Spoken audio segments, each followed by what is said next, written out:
Today, we're going to talk about how to prepare for your kingdom spouse while you're single.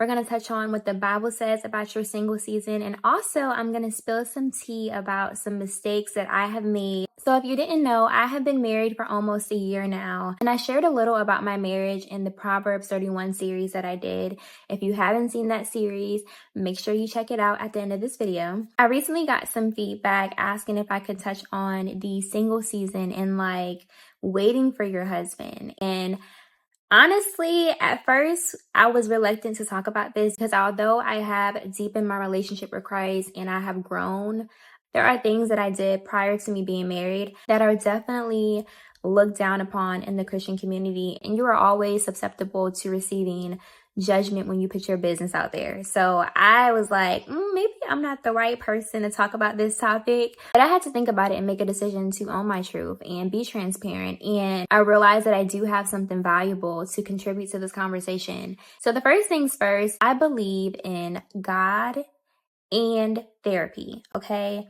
Therapy has been super monumental in my life. It was important for me to talk to a licensed professional and figure out how I was going to heal. It is so important to take the time to work on yourself because when you come together with another person, it's much easier. Through therapy, I was able to learn about my triggers and learn how to communicate effectively, learn how to trust, learn how to not keep my guard up and not want to let anybody in.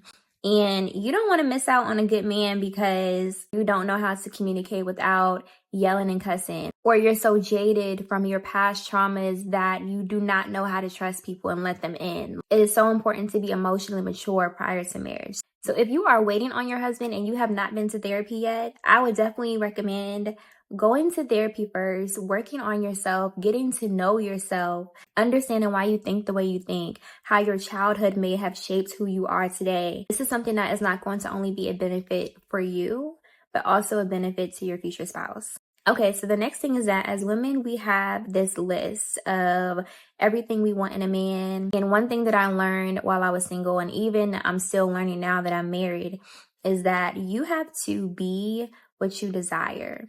And you cannot be a hypocrite, okay? So let me dive deeper into what I mean by that. If you are a woman who desires a man of faith, you desire a man who goes to church, who can pray over you, who can pray with you, a man who takes care of himself and X, Y, and Z, you have to ask yourself realistically, is this who I am?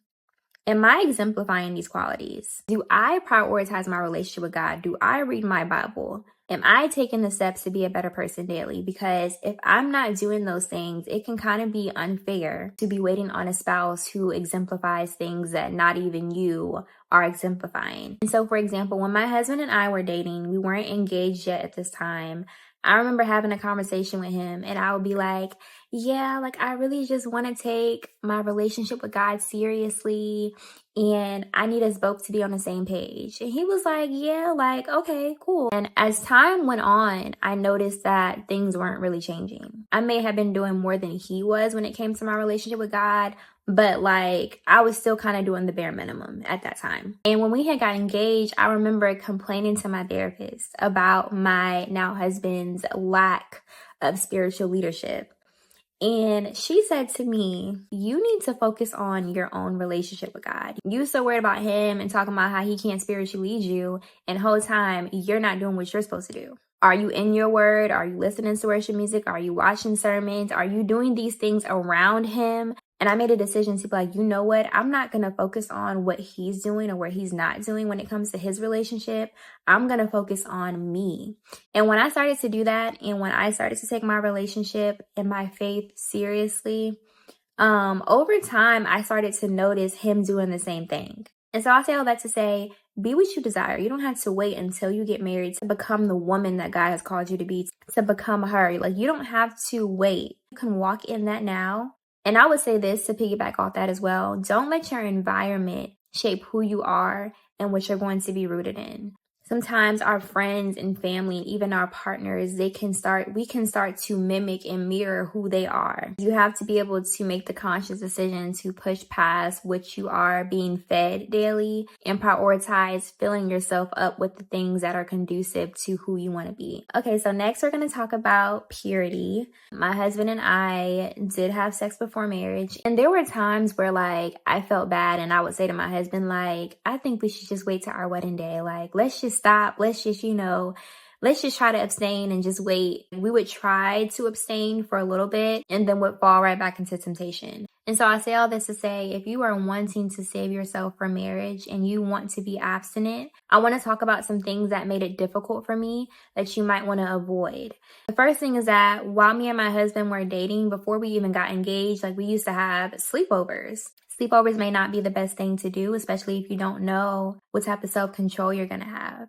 The second thing is we moved in together prior to getting married. So we were shacking up, as they call it, right? If your goal is to abstain, living together will definitely make it harder to do that. Just be mindful of the situations that you put yourself in so that you're not easily tempted. Okay, so now we're going to talk about the benefits of singleness. If you are waiting for your spouse, you probably are thinking like there are no benefits, sis, like I'm lonely. But in reality, think about the fact that during this season, you have opportunity to find yourself and figure out who you truly are before somebody else comes into the picture. And in 1 Corinthians 7, Paul talks about the differences between being single and being married. And Paul is actually pro-singleness. So I'm going to be in verses 32 through 35. I want you to be free from the concerns of this life. An unmarried man can spend his time doing the Lord's work and thinking how to please him. But a married man has to think of his earthly responsibilities and how to please his wife. His interests are divided.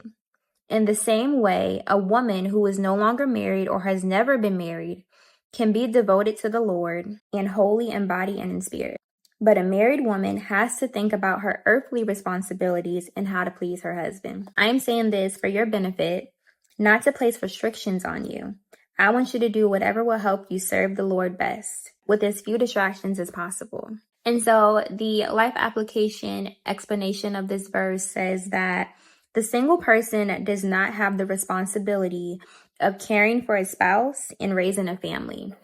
And so while, of course, God approves of marriage and he desires marriage for us, he also wants you to see the beauty in your single season. There is not going to be another time where you can focus on developing your relationship with God solely without any outside distractions. You can take the time to figure out different things that God is calling you to do.